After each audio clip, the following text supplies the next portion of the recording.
Bismillahirrahmanirrahim. Assalamualaikum warahmatullahi wabarakatuh. Selamat pagi teman-teman, dan selamat pagi juga kepada Bapak dosen Bapak Ibnu Murtado Magister Sosial. Semoga kita semua dalam keadaan sehat walafiat. Tak lupa saya ucapkan terima kasih kepada Bapak dosen yang terhormat Bapak Ibnu Murtado yang telah memberikan kami kesempatan untuk mempresentasikan hasil diskusi kami mengenai peradaban Islam periode modern. Sebelum mempresentasikan hasil diskusi kami, saya akan memperkenalkan anggota kelompok 6, yaitu Arinul Fariza selaku moderator, Mubarak Ali Sultoni selaku pemateri 1, Amelia Hartati Rukmana selaku pemateri 2, Yulia Dintasari selaku pemateri 3, Yulia Safitri selaku pemateri 4, Yuni Astuti selaku pemateri 5. Untuk mempersingkat waktu, dipersilahkan kepada pemateri. Baiklah, saya akan mempresentasikan materi pertama dari kelompok kami tentang peradaban Islam periode modern. Faktor mundurnya peradaban Islam. Yang pertama, konflik Islam dengan Kristen.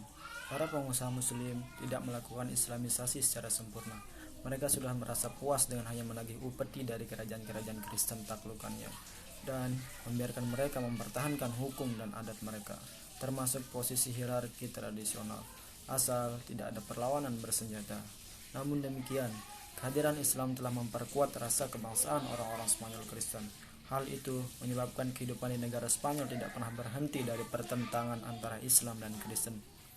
Pada abad ke-11 Masehi, Kristen di Spanyol memperoleh kerajaan yang sementara umat Islam sedang mengalami kemunduran.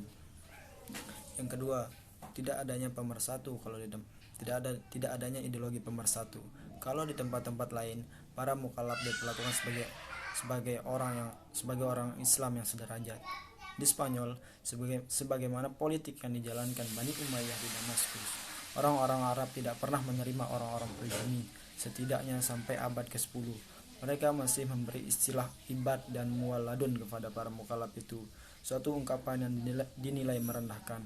Akibatnya, kelompok-kelompok etnis non-Arab yang ada sering menggerogoti dan merusak perdamaian. Hal itu menandakan dampak besar terhadap sejarah sosioekonomi di negeri tersebut. Hal ini menunjukkan adanya ideologi yang dapat memberi makna persatuan, di samping kurangnya figur yang dapat menjadi personifikasi ideologi itu.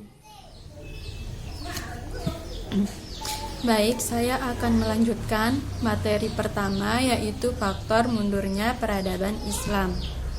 Yang ketiga, kesulitan ekonomi. Di paruh kedua masa Islam di Spanyol, para penguasa membangun kota dan mengembangkan ilmu pengetahuan dengan sangat serius, sehingga lalai membina perekonomian. Akibatnya timbul kesulitan ekonomi yang sangat memberatkan dan mempengaruhi kondisi politik dan militer. 4. Tidak jelasnya peralihan kekuasaan. Hal ini menyebabkan perebutan kekuasaan di antara ahli waris, bahkan karena inilah kekuasaan Bani Umayyah runtuh dan Mulk al-Tahwaf muncul. Granada yang merupakan pusat kekuasaan Islam terakhir di Spanyol jatuh di tangan Ferdinand dan Isabella. Di antaranya juga disebabkan permasalahan ini. 5. Keterpencilan. Spanyol Islam bagaikan terpencil dari dunia Islam yang lain. Ia selalu berjuang sendirian, tanpa mendapat bantuan kecuali dari Afrika Utara. Dengan demikian, tidak ada kekuatan alternatif yang mampu membendung kebangkitan Kristen di sana. Assalamualaikum warahmatullahi wabarakatuh.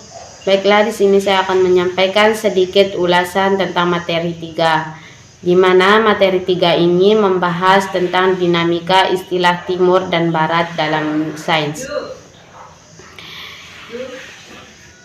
Konsep Barat dan Timur tidak hanya dikenal dalam studi kewilayahan, akan tetapi juga dikenal dalam studi kebudayaan. Kedua konsep ini memiliki keunikan masing-masing, tetapi juga saling berlawanan satu sama lain. Istilah Timur dan Barat juga dikenal dalam budaya, yakni wilayah timur dunia dan barat dunia dengan karakteristik masing-masing yang bertolak belakang sehingga terlihat oposisi biner.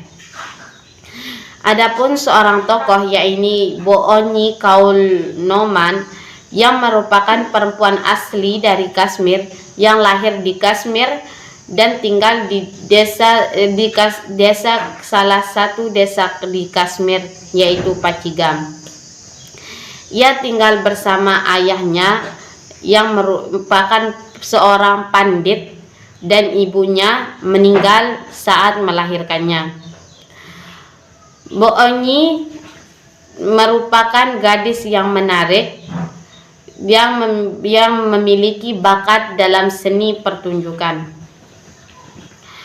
Bo-Onyi merupakan pemeluk agama Hindu di Kashmir dan juga berkedudukan Muslim, sehingga Bo-Onyi tidak memiliki kesulitan dalam bersosialisasi. Ia juga dapat menikahi Salimar, seorang Muslim. Karena itulah Bo-Onyi tidak dapat dipisahkan dari Kashmir, karena Kashmir memiliki gambar timur yang religius, eksotis, dan natural.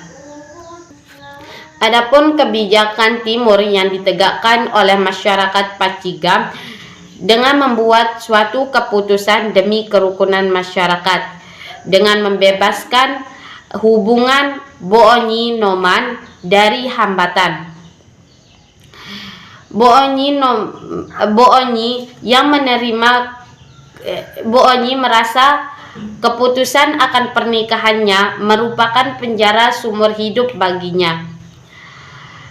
Akan tetapi hal ini menjadi ironi karena masyarakat setempat beranggapan keputusan ini sangat bijaksana.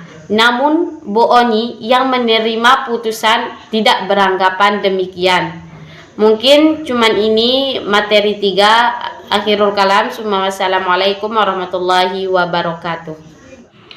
Assalamualaikum warahmatullahi wabarakatuh. Di sini saya akan melanjutkan penjelasan dinamika istilah timur dan barat dalam sains, yaitu Bo-Onyi Kaul berasal dari Kashmir yang masyarakatnya memegang nilai-nilai yang dikonstruksikan condong kepada konsep timur.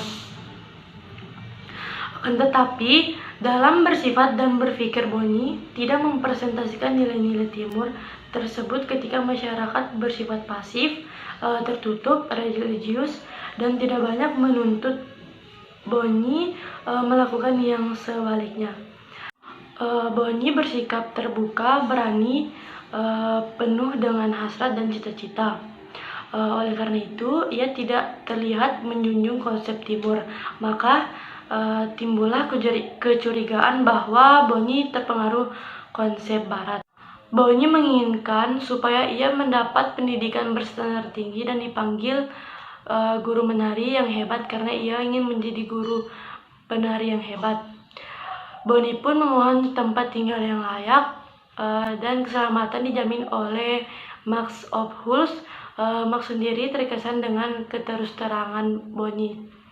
Ketika Max menyetujui semua persyaratan yang diajukan Bo-Onyi, Max menanyakan kepada Bo-Onyi apa yang akan Bo-Onyi lakukan kepadanya. Bo-Onyi menjawab dengan tegas ia akan melakukan apapun yang Max inginkan, yaitu pemuas kebutuhan seksual Max.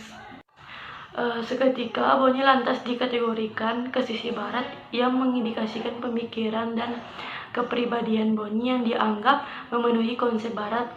Akan tetapi Bo-Onyi melakukan hal yang membuat konsepsi barat yang sementara pas untuknya menjadi tidak pas lagi.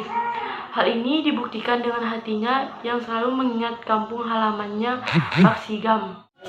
Assalamualaikum warahmatullahi wabarakatuh. Baiklah, saya akan melanjutkan materi terakhir mengenai penjelasan istilah Orientalisme dan Oksidentalisme. Orientalisme merupakan istilah yang merujuk pada peniruan atau penggambaran unsur-unsur budaya Timur dan Barat oleh para penulis, desainer, dan seniman sejak abad ke-19. Orientalis telah menjadi istilah tradisional untuk para ahli dalam bidang studi oriental. Terminologi orientalisme dipopulerkan melalui analisis Edward Said mengenai proses munculnya terminologi orient, dan bagaimana terminologi itu berlanjut terkonstruksi dalam pemikiran Eropa. Oksidentalisme merupakan gerakan orang-orang Timur yang mengkaji tentang keilmuan Barat dengan sudut pandang Timur yang sifatnya netral, tidak seperti kaum Orientalisme yang memiliki misi untuk merusak kebenaran dari khazanah keislaman. Oksidentalisme diasosiasikan dengan Barat, jatuh kepada negara-negara Eropa dan Amerika. Barat memiliki apa yang tidak dimiliki oleh orang Timur, sehingga kualitas yang dimiliki Barat bertentangan dengan Timur. Eropa yang menjadi bagian Barat dilabeli dengan kemajuan, peradaban, hidup yang penuh gairah, kreativitas, dan suka kedamaian. Perbandingan antara sifat Barat dan Timur ternyata saling berkebalikan. Sifat-sifat yang memprestasikan Barat cenderung superior. Kesimpulan dari materi yang dipaparkan oleh pemateri yaitu faktor mundurnya peradaban Islam disebabkan oleh 1. Adanya konflik antara Islam dengan Kristen. Yang kedua, tidak adanya ideologi pemersatu. Yang ketiga, kesulitan ekonomi. Yang keempat, tidak adanya kejelasan peralihan kekuasaan. Yang kelima, karena keterpencilan. Konsep Barat dan Timur tidak hanya dikenal dalam studi kewilayahan, tetapi juga studi kebudayaan. Kedua konsep ini memiliki keunikan masing-masing, tetapi juga bersifat berlawanan. Orientalis merupakan istilah yang merajuk pada peniruan atau penggambaran budaya-budaya Timur dan Barat. Sedangkan oksidentalis merupakan gerakan orang-orang Timur yang mengkaji tentang keilmuan Barat dengan sudut pandang Timur yang bersifat netral. Sekian presentasi dari kelompok kami. Terima kasih atas perhatiannya. Kurang lebihnya mohon maaf. Wassalamualaikum warahmatullahi wabarakatuh.